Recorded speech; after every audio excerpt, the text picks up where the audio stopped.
Chinese हो, नेपाली हो, नेपालन हो, क्यों सहे? इंडियन है, इंडियन है, इंडियन है बोल बोल के थक चुके हैं। किसी ने बहुत गंदे कमेंट्स भी किए, खराब कमेंट्स भी किए। कुछ कुछ कमेंट्स ऐसे थे जो सीधे दिल पे आके चुभा है। आज फिर से मैं हिंदी में ही बात करूंगी ताकि आप सबको समझ में आए और यहाँ पे हमारे साथ क्या चल रहा है ये पूरी देश जान सके। आप सबको सबसे पहले शुरू करती हूँ 1952 से। भाषा आंदोलन 1952, हाँ गूगल में सर्च करके देखिए। तब सबको कहा गया था उर्दू में लिखना पड़ेगा, आप बंगाली नहीं लिख सकते। दैट टाइम लोग जो हमारे भाई बहन है, बंगाली भाई बहन है, उन्होंने अपनी भाषा को बचाने के लिए भाषा आंदोलन शुरू किया था 1952 में। मेरे कमेंट्स में कुछ लोग आए और बोले, अरे तुम लोगों की पहले जो पूर्व पुरुष थे उनको तो प्रॉब्लम नहीं हुआ, अब न्यू जनरेशन को इतना प्रॉब्लम क्यों हो रहा है? प्रॉब्लम तो हमें बहुत पहले से ही था, अब हमें बोल रहे हैं एडजस्ट करने के लिए। आप लोगों ने तब एडजस्ट क्यों नहीं किया? उर्दू में लिख लेते ना, क्या दिक्कत थी? हमसे बंगाली में लिखा नहीं जा रहा, क्या करें बताइए ना, क्या करें? कॉकबोरो को इंग्लिश में, हम इंग्लिश लैंग्वेज की बात भी नहीं कर रहे, स्क्रिप्ट, हरफ, ABCD अल्फाबेट्स मांग रहे हैं सिर्फ। और जो बोले इंग्लिश तो अपने देश का कोई भाषा भी नहीं है, हाँ मानते हैं।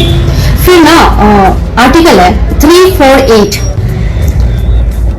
उस आर्टिकल में हाई कोर्ट और सुप्रीम कोर्ट में इंग्लिश भाषा को अनिवार्य क्यों किया गया?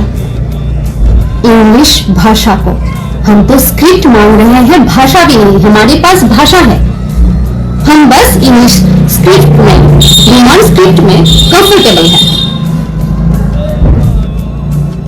हमारे देश की हाई कोर्ट और सुप्रीम कोर्ट में इंग्लिश यूज होती है, इंग्लिश भाषा का प्रयोग होता है।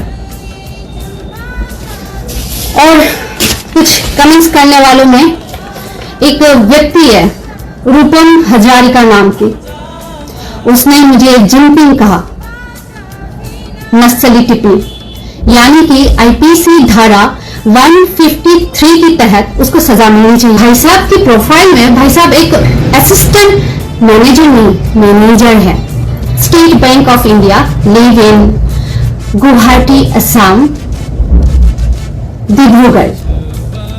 उनकी प्रोफाइल में, जो कि प्रोफाइल लॉक है, उनका प्रोफाइल पिक्चर लगा हुआ है, तो वो लिखते हैं हम टैक्स पे नहीं करते। वो स्टेट बैंक में जॉब करते हैं और उनको ये तक नहीं पता कि इंडिया की हर एक व्यक्ति टैक्स पे करता है।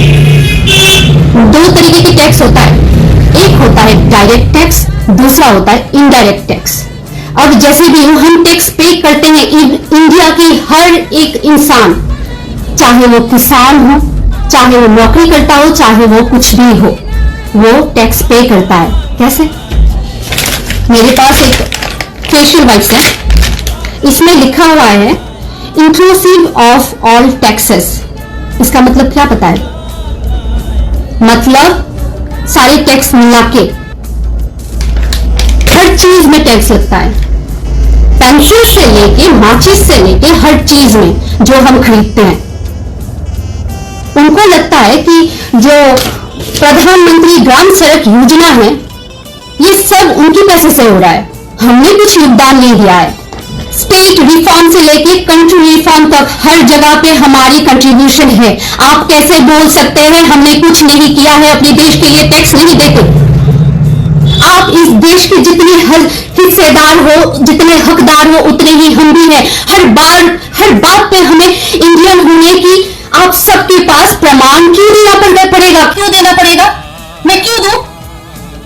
राजस्थान जाओ, दिल्ली जाओ, चाइनीज से हो, चाइनीज हो, नेपाली हो, नेपालन हो, क्यों सहे? इंडियन है, इंडियन है, इंडियन है बोल बोल के थक चुके हैं।